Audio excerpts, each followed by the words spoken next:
नमस्कार साथियों, मेरा नाम है एस एन भारती और आप देख रहे हैं करंट अफेयर्स का नया सेगमेंट। और आज तारीख है आपको 27 जुलाई 2025। हम लोग जो है 27 जुलाई 2025 से जितने भी करंट अफेयर्स के महत्वपूर्ण क्वेश्चन बन सकते हैं उस सभी पर डिस्कस करेंगे।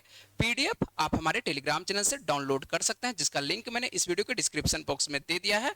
तो आप इस लिंक पर जाकर टेलीग्राम चैनल ज्वाइन कर सकते हैं और अपनी सुविधा के अनुसार से आप पीडीएफ से भी पढ़ाई कर सकते हैं। चलिए हम लोग स्टार्ट कर लेते हैं। पहले क्वेश्चन से बातचीत नहीं करते हुए हम लोग आते हैं डायरेक्ट क्वेश्चन पे। और क्या है पहला क्वेश्चन, आइए देख लेते हैं।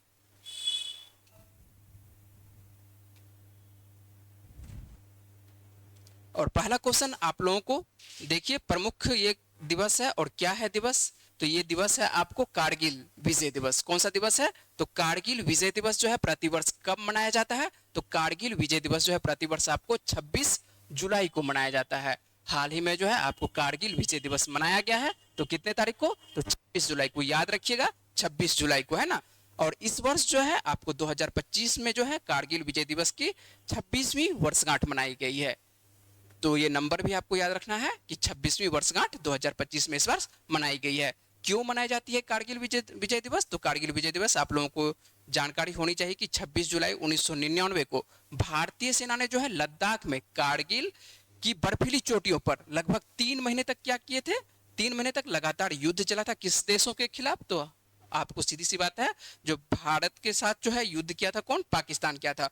और पाकिस्तान जब युद्ध किया था तो यहाँ पर जो है भारतीय सेना के द्वारा ऑपरेशन आपको विजय चलाया गया था। कौन सा ऑपरेशन चलाया गया था, ये भी प्रश्न पूछा जा सकता है। तो ध्यान रखना है कि कौन सा ऑपरेशन चलाया गया था। तो ऑपरेशन जो आपको चलाया गया था, कौन सा ऑपरेशन, तो ऑपरेशन विजय चलाया गया था। और इसी के तहत जो है भारतीय सेना जो है यहाँ पर एक तरह से 26 जुलाई को क्या करती है, विजय की घोषणा करती है ना।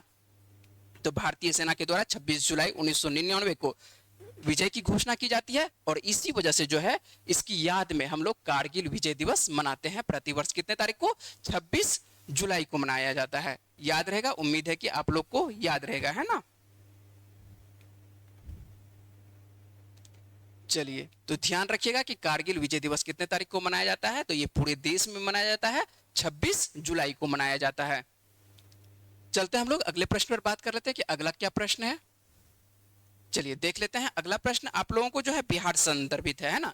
क्यों बिहार से संदर्भित है, बिहार में आपको आने वाले दिनों में क्या है, विधानसभा का चुनाव है। जब विधानसभा का चुनाव है, जो वर्तमान में जो सत्ता पार्टी है, तो आपको कोई ना कोई योजना लाते हुए दिखाई पड़ रही है। तो लगातार सीधी सी बात है कि लुभावना यहाँ पर जो है कुछ ना कुछ आपको, सीधी सी बात है, चुनावी घोषणा के तहत कुछ ना कुछ क्या एक तरह से योजना आपको लाया जा रहा है, जिससे क्या होगा कि मान के चलिए कुछ ना कुछ व्यक्ति को क्या किया जाएगा, अपने तरफ एक तरह से सीधी सी बात है कि लुभाने की कोशिश किया जाएगा। आइए देख लेते हैं।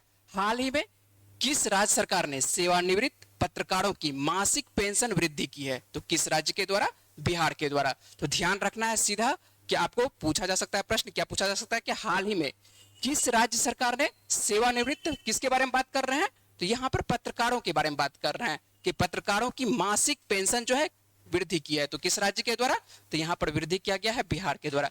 कितना वृद्धि किया गया है, और मान के चलिए पहले कितना दिया जाता था, पहले जो आपको दिया जा रहा था मान के चलिए केवल 6,000 रुपया, कितना दिया जा रहा था, तो यहाँ पर देख रहे हैं कि केवल आपको 6,000 रुपया दिया जा रहा था। इसमें जो है कितना वृद्धि किया गया है, तो 9,000 रुपये की वृद्धि किया गया है। इसका मतलब है कि अब जो वर्तमान में दिया जाएगा, कितना दिया जाएगा, 15,000 दिया जाएगा। तो काफी बढ़ाया गया है ना। तो ध्यान रखना है कि डायरेक्ट 9,000 रुपये की वृद्धि की गई है। और इस योजना का नाम क्या है, तो बिहार पत्रकार सम्मान योजना, है ना। तो ध्यान रखेंगे आप लोग कि बिहार पत्रकार सम्मान योजना के तहत क्या किया जा रहा है, बिहार राज्य के द्वारा जो सीधी सी बात है कि जो एक तरह से सेवानिवृत्त पत्रकार हैं उनको 9,000 रुपये की वृद्धि की जा रही है। तो ध्यान रखिएगा किस राज्य के द्वारा, तो आपको याद रखना है किस राज्य के द्वारा, बिहार के द्वारा, है ना। और बिहार के मुख्यमंत्री वर्तमान में आपको नीतीश कुमार है, तो ये तो आपको पता ही है। और आपको यहाँ पर यदि देखते हैं कि यहाँ पर राज्यपाल कौन है, तो अभी तक जो है राज्यपाल बने हुए कौन है, आपको आरिफ मोहम्मद खान बने हुए हैं ना। तो ध्यान रखना है कि आरिफ मोहम्मद खान क्या है, अभी वर्तमान में बिहार के राज्यपाल हैं। चलिए अगले प्रश्न पर हम लोग बात कर लेते हैं कि अगला क्या प्रश्न है। चलिए देख लेते हैं कि अगला क्या प्रश्न है। ध्यान रखिएगा कि अगला क्या प्रश्न है, तो फीडे महिला विश्व कप 2025 किसके बारे में बातचीत कर रहे हैं कि आपको फीडे महिला विश्व कप चल रहा है। और इस बार 2025 वाला कब का, तो ये फीडे महिला विश्व कप 2025 का।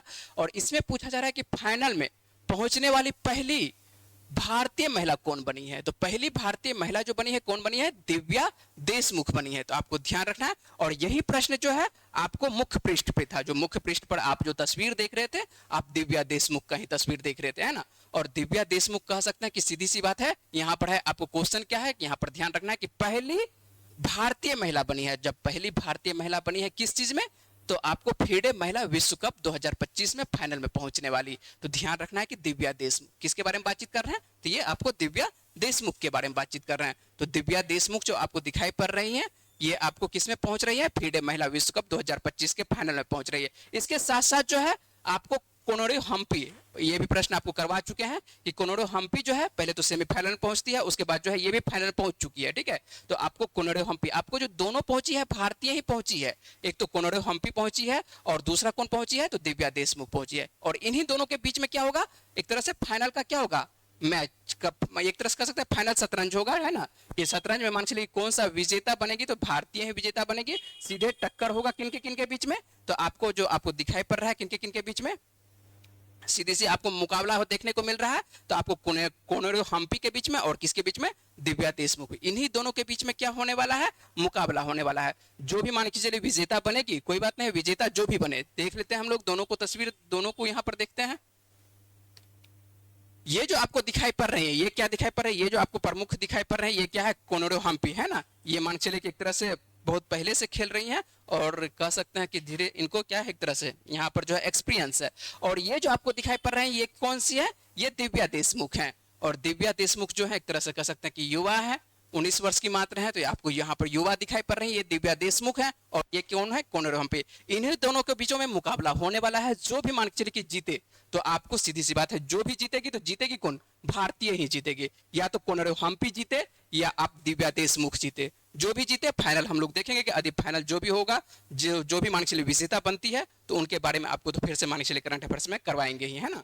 तो यहाँ पर हम लोग देख रहे थे कि फाइनल में पहुंचने वाले, यदि आप जीएस से संदर्भित आपको प्रश्न पूछे कि मान के चलिए फाइनल पहुंचने वाले फीडे में आपको कौन बनी है? तो कौन बनी है? दिव्या देशमुख बनी है। इन्हीं के बारे में आपको आज का प्रश्न था, मुख्य पृष्ठ पर इन्हीं के बारे में प्रश्न था, है ना। और प्रश्न को एक बार फिर से देख लेते हैं कि क्या है कि फीडे महिला विश्व कप 2025 के फाइनल में पहुंचने वाली पहली भारतीय महिला कौन बनी है? तो कौन बनी है? उम्मीद है कि आपको याद हो चुका होगा। कौन बनी है? दिव्या देशमुख। कौन बनी है? तो दिव्या देशमुख बनी है। याद रखना है, अच्छे से याद रखना है दिव्या देशमुख को, ठीक है। हो सकता है कि आने वाले दिनों में आपको इससे प्रश्न देखने को मिल जाएगा। आपको इस तरह से भी प्रश्न पूछा जा सकता है कि मान चलिए कि दिव्या देशमुख किस खेल से संदर्भित है ना। किस खेल में मान के चलिए, किस खेल से जुड़ी हुई है? तो किस खेल से जुड़ी हुई है? आपको सीधी सी बात है कि शतरंज से जुड़ी हुई है ना। तो आपको याद रखना है, दो खिलाड़ियों का आपको बोल रहा है, किनके बारे में? तो कोनोरे हम्पी के बारे में और दूसरी जो है आपको दिव्या देशमुख के बारे में। चलिए अगले प्रश्न पर बात करते हैं कि अगला क्या प्रश्न है। तो अगला जो प्रश्न आपको देखने को मिल रहा है कि किस राज्य में किसानों को, किसके बारे में बात कर रहे हैं कि किसानों को सशक्त बनाने के लिए कृषि समृद्धि योजना शुरू की गई है। तो किसके बारे में बात कर रहे हैं कि किस राज्य में किसानों को सशक्त बनाने के लिए आपको योजना याद रखना है कि कौन सी योजना है। बात कर रहे हैं कि कृषि समृद्धि योजना। किस योजना की बात कर रहे हैं? कृषि समृद्धि योजना। और कृषि समृद्धि जो योजना आपको दिखाई पड़ रही है, किस राज्य के द्वारा दिखाई पड़ रही है? तो सीधी सी बात है, आपको महाराष्ट्र के द्वारा। किसके द्वारा दिखाई पड़ रही है? महाराष्ट्र राज्य के द्वारा, है ना।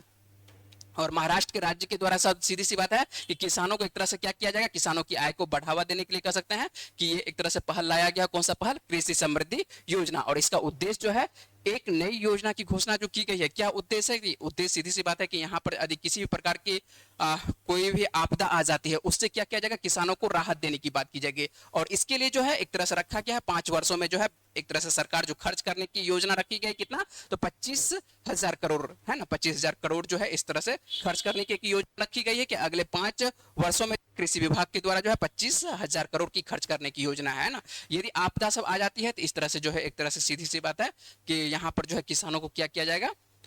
महाराष्ट्र के द्वारा सीधी सी बात है, यहाँ पर किसानों को एक तरह से कह सकते हैं कि उसकी जो भी यहाँ पर एक तरह से योजना के तहत किसानों को एक तरह से रुपया मुहैया किया जाएगा, है ना। चलिए आगे बात कर लेते हैं इसी जगह। देख लेते हैं कि महाराष्ट्र, और महाराष्ट्र का जैसे ही नाम आता है तो महाराष्ट्र के हम बारे में देख लेते हैं कि महाराष्ट्र की राजधानी, तो आपको सभी को मालूम है कि महाराष्ट्र की राजधानी क्या है, मुंबई है। और यदि बात करते हैं कि मुख्यमंत्री कौन है, तो मुख्यमंत्री कौन है, देवेंद्र फडणवीस है। याद रखेंगे, जो भी मान चलिए कि जब भी मान चलिए कि आपको राज्य आएगा, देश आएगा, तो आपको देश, यदि देश आएगा तो आपको राजधानी याद करवा देंगे, रुपया याद करवाते चलेंगे। और जब राज्य आएगा तो हम लोग प्रमुख राज्य जब भी आएगा तो बात करेंगे क्या चीज के बारे में, तो आपको मुख्यमंत्री कौन है, राज्यपाल कौन है, और लोकसभा की कितनी सीटें हैं, और राज्यसभा की कितनी सीटें हैं। ये हम जब भी आपको राज्य आएगा तो आपको प्रतिदिन बात करेंगे, जिससे ये होगा कि आप जब भी आप वीडियो देखेंगे तो आपको ये याद हो जाएगा, है ना, आसानी से याद होगा। चलिए हम लोग सीधी सी बात है यहाँ पर देख लेते हैं एक बार फिर से कि राजधानी आपको मुंबई है, मुख्यमंत्री कौन है, देवेंद्र फडणवीस है, राज्यपाल कौन है, तो आपको सीपी राधाकृष्णन है। लोकसभा की सीटों की बात करते हैं, कितनी सीटें हैं महाराष्ट्र में, आपको 48 सीटें हैं, और राज्यसभा की कितनी सीटें हैं, 19 सीटें हैं। चले हम लोग आगे।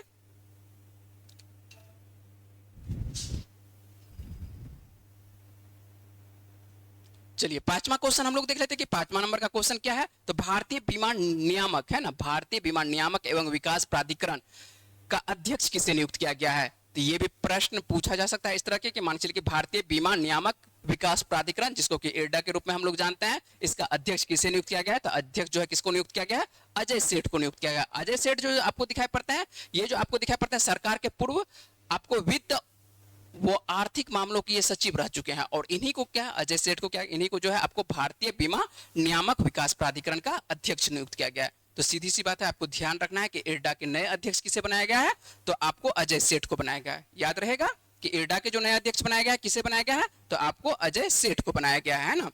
पहले इनके मान चलिए कि कौन थे, सीधी सी बात है कि इरडा के पहले अध्यक्ष यदि आप किताब में पढ़ते होंगे तो पहले अध्यक्ष कौन थे, तो पहले जो आपको दिखाई पड़ते हैं आपको मार्च 2025 तक कौन थे, देवाशीष पांडा थे, है ना। तो देवाशीष पांडा था, और इनका कार्यकाल जो है मार्च में ही पूरा हो जाता है। तो मार्च से ये कह सकते हैं कि ये पद क्या हुआ है, तो ये पद खाली था, ठीक है, मार्च से अब तक जो है ये पद खाली था। लेकिन इनके स्थान पर जो है कह सकते हैं कि काम कर रहे थे कौन, अजय सेठ ही काम कर रहे थे, है ना। तो अजय सेठ काम कर रहे थे, लेकिन एक तरह से कह सकते हैं ये अंतरिम तौर पर काम कर रहे थे, पूर्णतः काम नहीं, इनका पूर्णतः कार्य नहीं था, तो अंतरिम नेतृत्व के तहत ये कार्य कर रहे थे, है ना।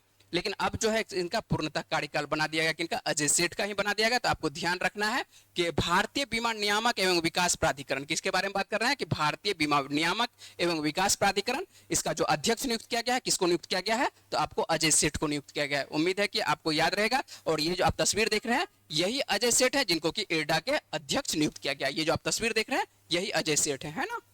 चले हम लोग आगे। चलिए अगले प्रश्न पर बात कर लेते हैं कि अगला क्या प्रश्न है, देख लेते हैं।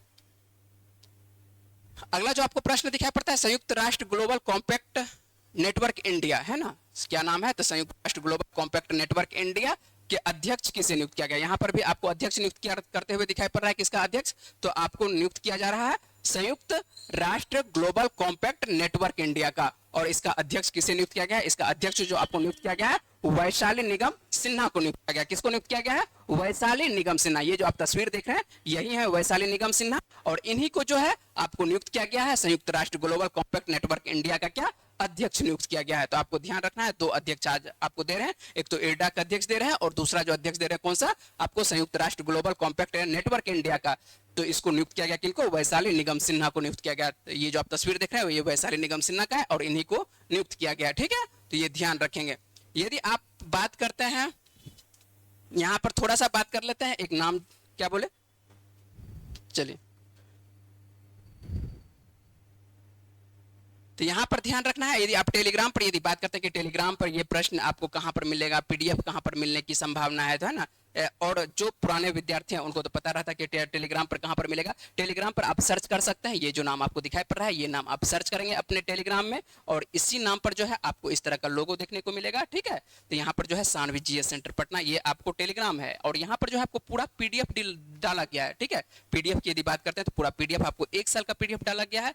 पीडीएफ के अनुसार से आप जो भी परीक्षा है, यदि आपको लगता है कि पीछे 1 साल का पीडीएफ पढ़ना है तो आप 1 साल का पीडीएफ यहाँ पर पढ़ सकते हैं। किस चैनल पर, तो आपको ये जो चैनल है आप अच्छे से सर्च करेंगे, एस क्या देंगे, आपको कैपिटल अक्षर में देंगे, उसके बाद आप स्मॉल लेटर में लिख सकते हैं SAANVI, और स्पेस देंगे, जीएस लिखेंगे, डॉट लिखेंगे, एस लिखेंगे, यहाँ पर जीएस लिखेंगे, जी लिखेंगे, डॉट लिखेंगे, एस लिखेंगे, डॉट लिखेंगे, स्पेस लिखेंगे, उसके बाद सेंटर पटना दे दीजिएगा, आपको टेलीग्राम पर आ जाएगा, ठीक है। और जैसे ही टेलीग्राम पर आ जाएगा इस तरह का आपको लोगो देखने को मिलेगा, और लोगो पर जो है आप जाके चैनल ज्वाइन कर सकते हैं और वहां से आप पूरा का पूरा आप 1 साल का पीडीएफ, प्रतिदिन का आपको पीडीएफ डाला जाता है। जिस दिन पीडीएफ लेना चाहते हैं तो आप ले सकते हैं। चले हम लोग आगे अगले प्रश्न पर बात कर लेते हैं। चलिए अगला क्या प्रश्न है, अगला प्रश्न देख लेते हैं कि जुलाई 2025 में, है ना, क्या बात कर रहे हैं कि जुलाई 2025 में लगातार दूसरे सबसे लंबे समय तक प्रधानमंत्री रहने का रिकॉर्ड नरेंद्र मोदी ने किसका तोड़ा है।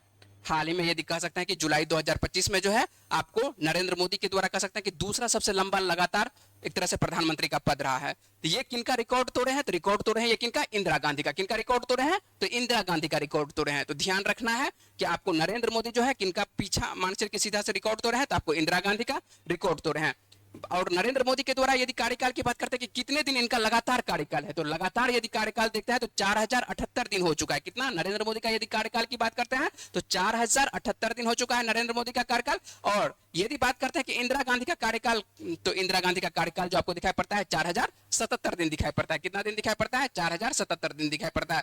यदि बात करते हैं कि मान चलिए नरेंद्र मोदी यदि दूसरे हैं तो पहले कौन है, तो पहले तो आपको पता ही है कि पंडित जवाहरलाल नेहरू है ना। और पंडित जवाहरलाल नेहरू का जो मान चलिए यदि बात करते हैं कि लगातार कितने दिनों तक का कार्यकाल रहा है, तो यहां पर जो आपको दिखाई पड़ रहा है 6130 दिनों तक रहा है। कितने दिनों तक रहा है, तो 6130 दिनों तक क्या कहते हैं आपको पंडित जवाहरलाल नेहरू का कार्यकाल रहा है। और दूसरे स्थान पर कौन पहुंच चुके हैं, तो दूसरे स्थान पर जो लगातार कार्यकाल मान चलिए एक तरह से प्रधानमंत्री का है तो आपको नरेंद्र मोदी का, ये जो है कितने दिनों तक, तो 4078 दिन तक नरेंद्र मोदी का कार्यकाल है। और यदि बात करते हैं तीसरे स्थान पर, तो तीसरे स्थान पर कौन पहुंच चुके हैं, तीसरे स्थान पर तो ये मान चलिए कि पहले दूसरे स्थान पर थे, अब तीसरे स्थान पर पहुंच चुके हैं कौन, इंदिरा गांधी, है ना। तो इंदिरा गांधी का यदि कार्यकाल की बात करते हैं तो 4077 दिन, तो ये लगातार है ना। जब भी मान चलिए कि आपको दिया हुआ है, आपको डेट के साथ यहाँ पर दिया हुआ है कि कितने दिनों से कितने दिनों तक ये प्रधानमंत्री रही है ना। उसके बाद नरेंद्र मोदी जो है अभी तक लगातार बने हुए हैं, इसलिए आगे डेस्क दिया हुआ है जब तक ये बने हुए रहे, ठीक है। उसके बाद आपको यहाँ पर पंडित जवाहरलाल नेहरू का दिया हुआ है, पंडित जवाहरलाल नेहरू का डेट के साथ आपको दिया हुआ है, तो आप ये देख सकते हैं, ठीक है। चलते हैं हम लोग आगे देख लेते हैं। और ये जो प्रश्न आपको देखने को मिल रहा है, ये प्रश्न आपके लिए रेलवे के लिए बहुत बहुत ही महत्वपूर्ण रहेगा। वैसे किसी भी परीक्षा के लिए पूछा जा सकता है जीएस के तहत, लेकिन यदि आप रेलवे का कोई भी एग्जाम आने वाले दिनों में दे रहे हैं तो रेलवे के लिए यह प्रश्न जो है आपको ध्यान रखना है। क्या है कि हाल ही में हाइड्रोजन से चलने वाले पहले ट्रेन कोच का परीक्षण कहां पर किया गया। किससे बात कर रहे हैं, कि हाइड्रोजन से बात कर रहे हैं, ना पेट्रोल ना डीजल ना इलेक्ट्रिक, किससे, हाइड्रोजन से। तो ध्यान रखना है कि हाइड्रोजन से चलने वाले पहले ट्रेन कोच का परीक्षण कहां पर किया गया है। तो ये परीक्षण किया जा चुका है कहां पर, तो चेन्नई में किया जा चुका है। हाइड्रोजन से कह सकते हैं कि इसका जो ट्रेन कह सकते हैं कि चलने की योजना जो आपको दिखाई पड़ रही है, इसका परीक्षण किया जा चुका है। तो कहां पर किया जा चुका है, चेन्नई में। इससे यदि बात करते हैं कि हाइड्रोजन से अभी तक में कहां कहां पर ट्रेन चलती है, तो हाइड्रोजन से जो आपको ट्रेन चलते हुए दिखाई पड़ती है कौन कौन देशों में, तो आपको जर्मनी में देखने को मिलेगा, उसके बाद फ्रांस में देखने को मिलेगा। कहां कहां पर, तो जर्मनी में देखने को मिलेगा, फ्रांस में देखने को मिलेगा, और अब जो है आने वाले दिनों में कह सकते हैं कि अपने देश भारत में भी देखने को मिलेगा, ठीक है। तो देश की पहली कह सकते हैं कि देश की पहली हाइड्रोजन से चलने वाली ट्रेन कोच का सफल कह सकता है कि परीक्षण किया जा चुका है। और इसका परीक्षण कहां पर किया गया है, तो ये ध्यान रखना है कहां पर किया गया है, तो चेन्नई में किया गया है ना। यह जो आपको इंटीग्रेटेड कोच फैक्ट्री दिखाई पड़ती है, यहीं पर इनका एक तरह से परीक्षण किया गया। इसका फायदा क्या होगा, हाइड्रोजन से जो मान के चलिए ट्रेन चलेगी तो इसका फायदा क्या होगा। हो सकता है कि यदि आप पूछ सकते हैं कि इसका फायदा क्या होगा, तो हाइड्रोजन से जो चलने वाली ट्रेन है ना, तो सबसे ये क्या होगा, इससे फायदा क्या होगा देखने को मिलता है, तो इससे जो होगा धुआं या प्रदूषण नहीं होगा, है ना। जो धुआं और प्रदूषण होता है, तो धुआं प्रदूषण बिल्कुल भी नहीं होगा।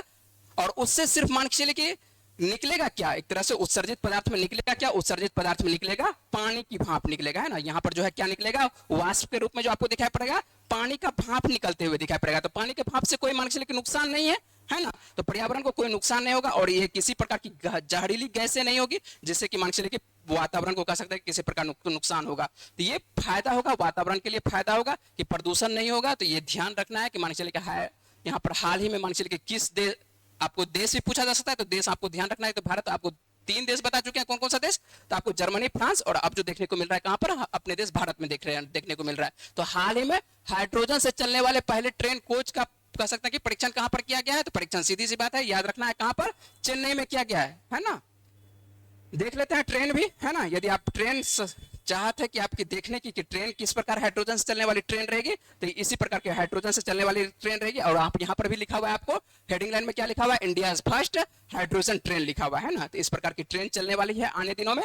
और ये जो आपको ट्रेन रहेगी, इसमें किसी भी प्रकार का कह सकते हैं कि ना डीजल रहेगा ना पेट्रोल रहेगा, और ना ही क्या रहेगा इलेक्ट्रिक रहेगा, सी केवल रहेगा क्या रहेगा आपको हाइड्रोजन रहेगा। और यहाँ जो एक तरह से कह सकते हैं कि इससे उत्सर्जित पदार्थ है, क्या निकलेगा, है ना, जब कुछ ना कुछ चलेगा तो यहाँ पे उत्सर्जित निकलेगा, क्या उत्सर्जित पदार्थ में क्या निकलेगा आपको पानी निकलेगा और वाष्प के रूप में, है ना।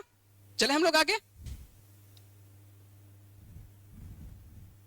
चलिए आगे बात कर लेते हैं कि अगला जो प्रश्न हम लोगों को देखने को मिल रहा है आपको राज्य से संदर्भित है। क्या है कि किस राज्य की विधानसभा में कारगिल, और कारगिल विजय दिवस जो है आपको पहला ही क्वेश्चन करवा चुके हैं, तो याद होना चाहिए कि कारगिल विजय दिवस कितने तारीख को, तो आपको पहला ही क्वेश्चन करवा चुके हैं, तो ध्यान रखेंगे। उसी से संदर्भित देखिए क्या प्रश्न है, और राज्यों से संदर्भित है तो ये प्रश्न आपको ध्यान रखना है कि किस राज्य की विधानसभा कारगिल शहीदों के सम्मान में शौर्य वाटिका स्थापित यहां पर कर रही है ना। तो यहां पर स्थापित किया जा चुका है, कह सकते हैं कि यहां पर हो चुका है, सीधी सी बात है कि हो चुका है आज के ही दिन।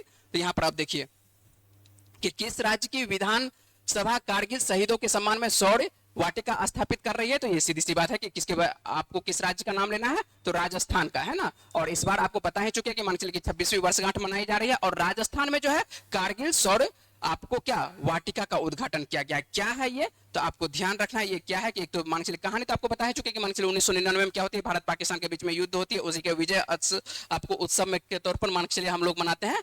तो अब देखिए यहाँ पर क्या है, पहला क्वेश्चन को ही मान चलिए एक तरह से जोड़ रहे हैं, तो उसी क्वेश्चन को जोड़ रहे हैं। तो यहाँ पर क्या है, एक तरह से जो शहीद हुए हैं, जो कह सकते हैं कि सीधी सी बात है कि कारगिल में जो मान चलिए जवान शहीद हुए हैं, तो उनकी पत्नी होगी, है ना, जो उनकी पत्नी है तो उनकी पत्नी को क्या किया जा रहा है, सम्मानित किया जा रहा है, इसीलिए यहाँ पर वीरांगना लिखे है ना। तो उनकी पत्नी को किस रूप में यहाँ सम्मानित किया जा रहा है, तो वीरांगनाओं के रूप में सम्मानित कर रहा है। और वीरांगनाओं को जो है कह सकते हैं कि सीधी सी बात है शॉल और स्मृति चिन्ह भेंट किया जा रहा है, किस राज्य के द्वारा, तो राजस्थान के द्वारा। किस राज्य के द्वारा, तो राजस्थान के द्वारा वीरांगनाओं को क्या किया जा रहा है, शॉल और स्मृति चिन्ह भेंट किया जा रहा है। और इन्हीं के द्वारा कह सकते हैं आपको जो है ये वाटिका जो नाम लिखा हुआ है, कौन सा वाटिका नाम लिखा हुआ है, शौर्य वाटिका जो नाम लिखा हुआ है। और शौर्य वाटिका में जो है कौन सा पौधा लगाया जा रहा है, सिंदूर का पौधा। किस चीज का पौधा, और इस बार जो है सिंदूर ऑपरेशन हुआ था, इसी वजह से जो है सिंदूर का पौधा लगाया जा रहा है ना। तो सिंदूर का पौधा रोपकर शहीदों की स्मृति को क्या किया जा रहा है, याद करने की कोशिश किया जा रहा है, नमन करने की कोशिश किया जा रहा है। तो आप लोग ध्यान रखेंगे, सिंदूर का पौधा रोपकर शहीदों की स्मृति को क्या किया जा रहा है, याद करने की एक तरह से कह सकते हैं कि नमन किया जा रहा है ना।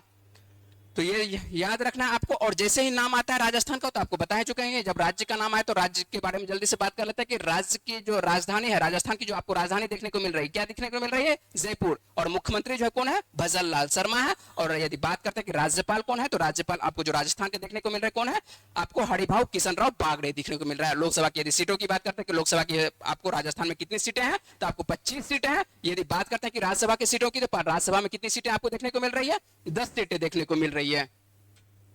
चलिए अगले प्रश्न पर, चलिए अगला प्रश्न हम लोग देख लेते हैं। और अगला प्रश्न जो आपको अंतर्राष्ट्रीय से संबंधित है, क्या है, अंतर्राष्ट्रीय से संबंधित देख लेते हैं। भारत ने किस देश के नागरिकों के लिए, है ना, अब जो अगला प्रश्न देखने को मिल रहा है कि भारत ने किस देश के नागरिकों के लिए 5 साल बाद पर्यटक वीजा फिर से शुरू किया है। किसके लिए पर्यटक वीजा फिर से शुरू किया है, तो ये किस देश के लिए, तो चीन के लिए। पर्यटन का वीजा जो है आप जो है देखते हैं तो 2020 से बंद था, क्या था, चीन के लिए जो है बंद था, बैन किया गया था। तो चीन में आपको पता है कि मान चलिए 2019 में क्या आता है, आपको कोविड-19 जो कोरोना वायरस आता है, उसके बाद 2020 में पूरी तरह से एक तरह से महामारी फैलती है। और इसी वजह ये कहा ऐसा जाता है, मान चलिए चीन तो वैसे स्वीकार नहीं करता है, लेकिन पूरा देश, पूरा जो मान चलिए अंतर्राष्ट्रीय देश है, इसमें कहा जाता है कि चीन से ही ये वायरस एक तरह से पूरे देशों में फैला है।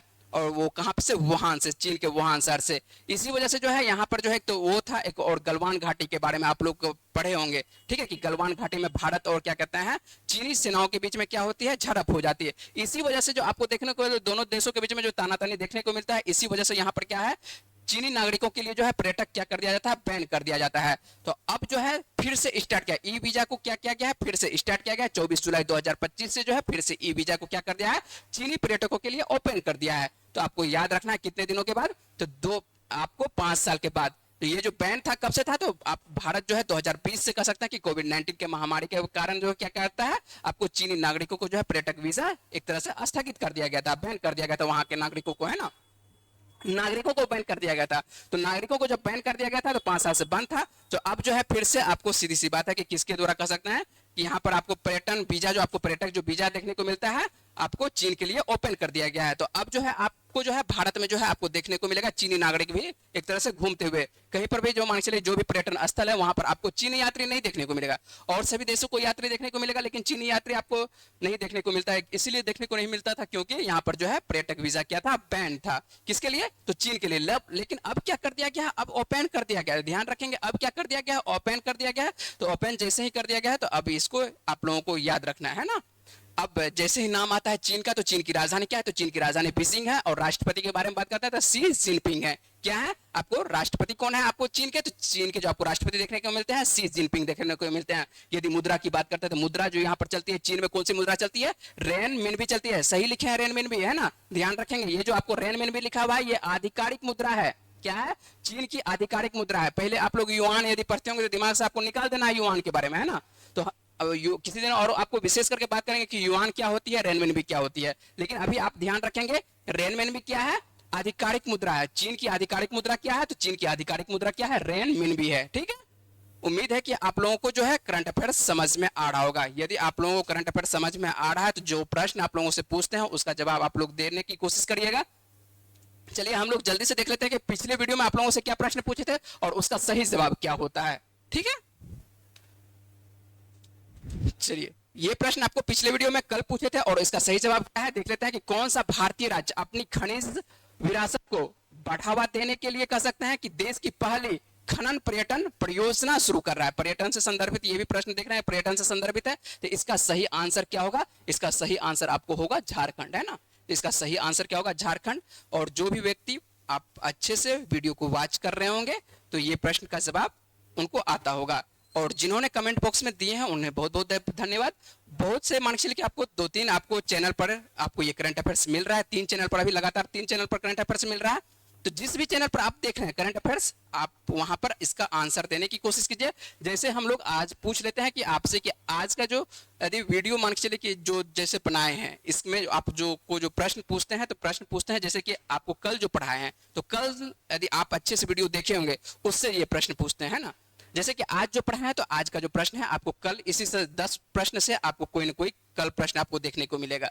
तो ये जो प्रश्न आपको देखने को मिल रहा है, इस प्रश्न के बारे में मैंने कल पूरे विस्तार से बताया था कि पासपोर्ट इंडेक्स जो मान के चलिए इसमें स्थान है, भारत का स्थान क्या है, प्रथम स्थान क्या है। तो ये प्रश्न जो भी आप है आप लिखने की कोशिश कीजिएगा। इसका आंसर देख लेते हैं हम लोग। पहले प्रश्न देख लेते हैं कि भारत को हाल ही में जारी हैंडले क्या है, कि भारत को हाल ही में जो है जारी हैंडले पासपोर्ट इंडेक्स 2025 में कौन सा स्थान दिया गया है। तो इसका सही आंसर क्या है, ये आपके पास 4 ऑप्शन है। इसका सही आंसर क्या होगा, तो इसका जवाब आपको देना है, कहां पर देना है, जवाब देना है आपको कमेंट बॉक्स में। जिस भी चैनल पर आप देख रहे हैं उस चैनल पर आप सीधी सी बात है कि आप जाना है, आपको कमेंट बॉक्स में जाना है, आपको वहां पर इसका जवाब देना है। उम्मीद है कि आपको करंट अफेयर्स का वीडियो आपको अच्छा लग रहा होगा। यदि वीडियो आपको अच्छा लग रहा होगा तो आप क्या करना है, आपको कम से कम तो लाइक तो कर दीजिए, है ना। तो लाइक कर दीजिए, चैनल को सब्सक्राइब कर दीजिए। यदि आपको प्रत्येक दिन करंट अफेयर्स चाहिए तो आपको क्या करना पड़ेगा, आपको चैनल को सब्सक्राइब करना पड़ेगा। ठीक है, चलिए मिलते हैं आप लोगों से अगले वीडियो में। तब तक के लिए अपना ख्याल रखिए, पढ़ते रहिए, वीडियो में बने रहने के लिए बहुत बहुत शुक्रिया, धन्यवाद।